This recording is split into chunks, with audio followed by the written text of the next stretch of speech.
국내 최대 석탄 광업소인 태백 장성광업소에 이어 하나 남은 삼척의 도계광업소도 내년 폐광을 앞두고 있습니다.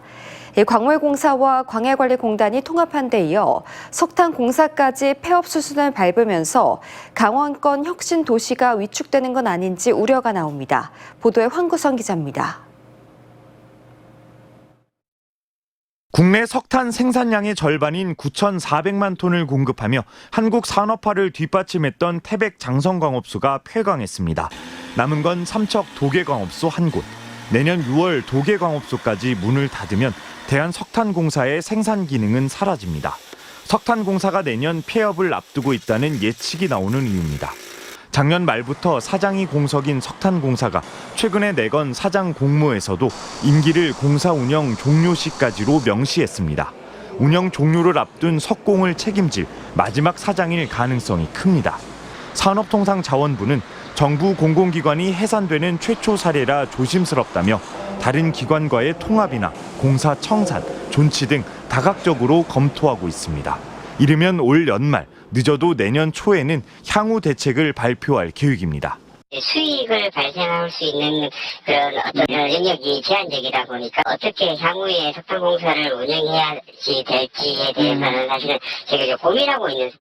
도계광업소 폐광이 1년도 안 남은 시점에서 석공 내부에선 고용 불안에 시달리고 있다며 정부에 조속한 대책 마련을 촉구하고 있습니다.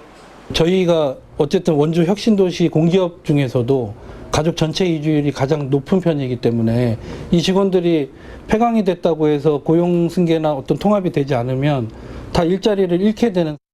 정부가 여러 방안을 검토하고 있다지만 업무 유사성이 있는 광해광업공단과의 통합이 가장 유력한 것 아니냐는 분석이 나오고 있습니다. 광업공단 관계자는 광해방지 등 사업이 연결돼 온 공단과 통합 가능성이 높지 않겠냐면서도 석공의 수조 원대 부채가 부담되는 것도 사실이라고 말했습니다. 이미 부채 8조 원인 광업공단이 2조 5천억 원의 채무가 있는 석공과 통합하면 빚은 10조 원대로 늘어납니다.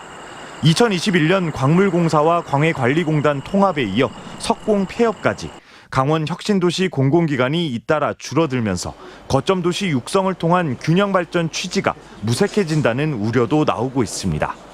큰 기관들이 문을 닫으면 지방시대가 발전에 저해요인이 되니까 제2공공기관이 원주로 와서 빈 청사를 채우고 강원 혁신도시 공공기관이 12개에서 10개로 줄어들 전망 속에서 연말 예정된 제2공공기관 이전 발표에 이런 상황이 반영돼야 한다는 지역 목소리가 높습니다. MBC 뉴스 황구선입니다.